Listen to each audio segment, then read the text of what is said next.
ఆంధ్రప్రదేశ్ను మత్తు పదార్థాల రహిత రాష్ట్రంగా తీర్చిదిద్దడం, యువత గంజాయి వంటి వ్యసనాలకు దూరంగా ఉండి తమ భవిష్యత్తును నాశనం చేసుకోకూడదని టెక్కలి ఎస్ఐ అంబటి విజయ్ కుమార్ పిలుపునిచ్చారు. శ్రీకాకుళం జిల్లా టెక్కలిలో డ్రగ్స్ వద్దు బ్రో అభ్యుదయం నినాదాలతోటి నిర్వహించిన సైకిల్ యాత్ర ప్రారంభించారు. SI Ambati Vijay Kumar, RDO Krishnamurthy, DSP Lakshmanarao స్వయంగా సైకిల్ తొక్కి యువతలో ఉత్సాహాన్ని నింపారు. వీరితో పాటుగా కూటమి నాయకులు, ఏఎంసీ చైర్మన్ ఉగాది శేషగిరి, ఇతర ప్రజా ప్రతినిధులు పాల్గొన్నారు.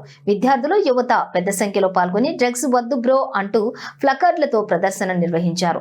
రాష్ట్రంలో మత్తు పదార్థాల వినియోగాన్ని పూర్తిగా నిర్మూలించడమే ధ్యేయంగా ఈ యొక్క అభ్యుదయం సైకిల్ యాత్రను ప్రారంభించామని ఎస్ఐ అంబటి విజయ్ కుమార్ తెలిపారు.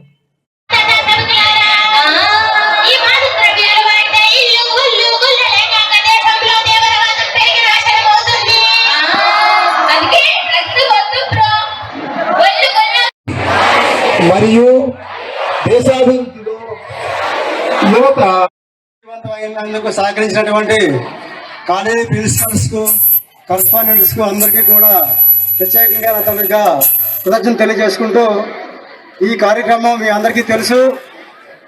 పాయికరేపేటలో నవంబర్ 11 స్టార్ట్ అయింది. జనవరి 3వ తారీఖున టెంటేటివ్గా ఇచ్చాపురంలో ఇది కంక్లూడ్ అవుతుంది. ఈ యాత్ర అనేది సమాజ అభ్యుదయం కోరి, సమాజ హితం కోరి, విద్యార్థుల భవిష్యత్తు కోరి, దేశం తాలూకు భవిష్యత్తు కోరి చేపట్టినటువంటి ఒక మంచి సంకల్ప యాత్ర, సైకిల్ యాత్ర.